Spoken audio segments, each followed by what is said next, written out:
Tere, mina olen Kristjan. Mis raamatut sa lugesid? Kes tahab saada kummituseks? Kas sa ise lugesid või? Ei. Kes luges? Sina. Jah, õhtuti lugesime, on ju? Jah. Kas sa tead, kes selle kirjutas? Ma ei tea. Ilmar Ilmar Tomusk. Tomusk. Nii, millest sa rääkis see raamat? Sellest, et alguses isa tegi seina sisse auku, et panna sinna ette dušikabiin. Siis nad sinna auku panid need torud, mis käivad sellele vannile, no dušikabiinile ja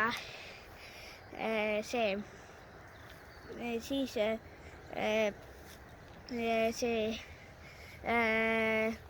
Peeter oli seal see üks väike poiss ja siis ta kartis seda auku, mis isa seina sisse tegi ja siis ta läks ennast ära pesema ja siis ta isegi unustas selle augu ära. Ja mis juhtus? Mis dušikabiin see oli? Mis see tegi? Sasinat, sest seal all oli kummitus. Mis kummitus see oli? Rõõmus kummitus. Rõõmus. Jah. Millised on kummitused nüüd, kui sa oled selle raamatu läbi lugenud? Nüüd sa tead, millised on kummitused? Sinise ämbriga, sinise plastikeämbriga, siis sinise jakiga ja ta on sinist värvi ja teda on ainult öösel näha. Millised need vahepeal olid need kummitused? Nähtamatud. Ja veel? Kes oli ühel unnul seal kodus vahepeal? Kes talle suppi tegi, mäletad? Ja president Kersti Kaljulaid. Jaa, oli tore. Ja kes saia lõikas? Ma ei tea. Tanel Padar, see üks laulja.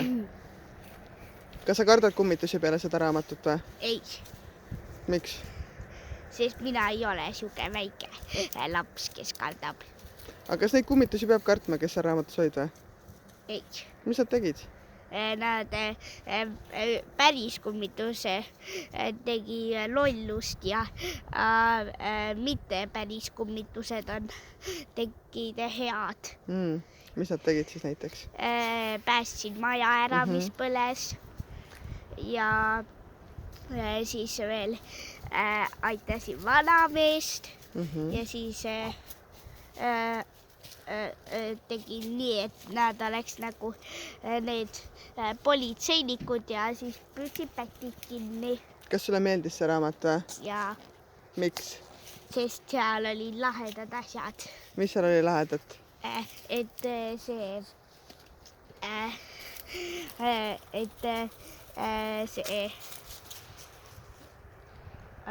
No, mis sulle meeldis? Tanel Padar leiba lõikas ja see Kersti Kaljulaid suppi keetis. See oli lahe. Kas sa soovitad kellelegi lugeda ka seda raamatut või? Jah. Kes võiks lugeda? Kõik maailma inimesed, see on nii hea raamat. On ju? Jah. Aitäh sulle, Kristjan! Head